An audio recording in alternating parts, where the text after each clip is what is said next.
মঞ্চে উপস্থিত উত্তর দিনাজপুর জেলার সাধারণ সম্পাদক বাসুদেব সরকার মহাশয়, এই মণ্ডলের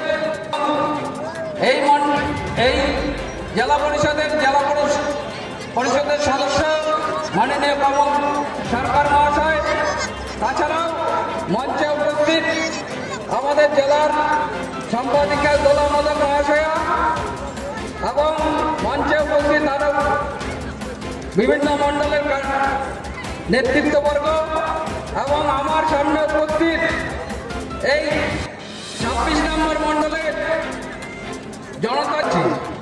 বন্ধুগণ, আপনারা জানেন আমাদের কেন্দ্র সরকার যে কৃষি বিল পাশ করেছে তার বিরুদ্ধে আমাদের এখানকার পশ্চিমবঙ্গ সরকার থেকে শুরু করে বিভিন্ন রাজনৈতিক বিরোধী দল তার বিরোধিতায় পথে নেমেছে। তারা কি বোঝাচ্ছে?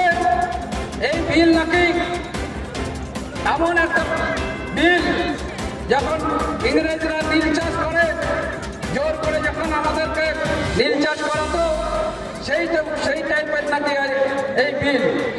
কিন্তু আমরা কি বাস্তবে সেই বিলের কতটুকু জানি যে সেই বিল কি সেই নীল চাষিদের মতো সেই বিল? সম্পূর্ণ বিষয়টাকে আমাদেরকে ভুল বোঝানো হচ্ছে।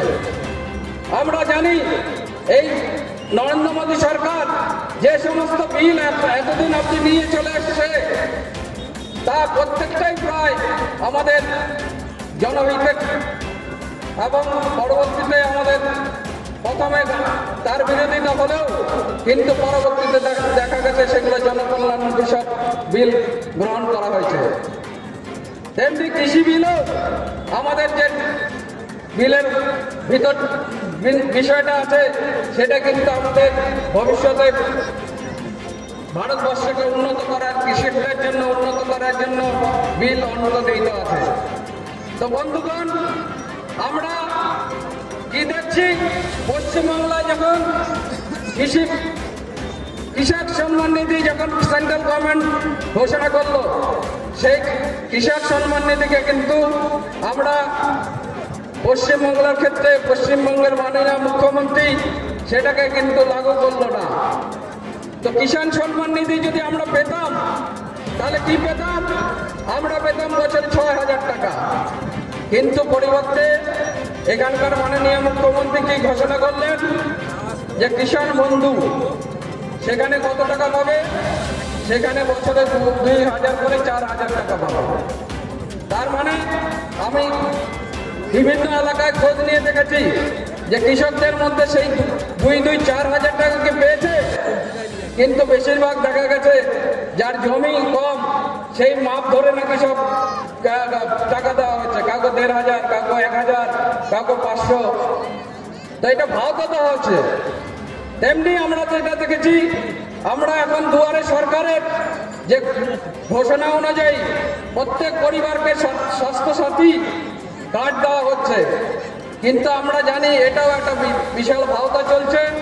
কারণ এই প্রায় 9 কোটি লোকের জন্য যদি স্বাস্থ্যসাথী কার্ড করতে হয়, ব্যবস্থা করতে হয়, তার জন্য যে টাকা দরকার রাজ্য সরকারের হাতে কিন্তু সেই টাকা কিন্তু নেই।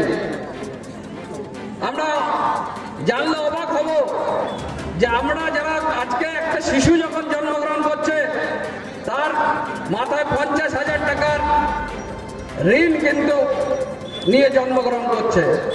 মানে আমাদের সরকার বিভিন্ন ব্যাংক থেকে লোন নিয়ে বসে আছে। তো সেখানে স্বাস্থ্যসাথীর টাকা কোথায় দেবে সেটা আমরা ভাবলে আমাদের অবাক লাগছে।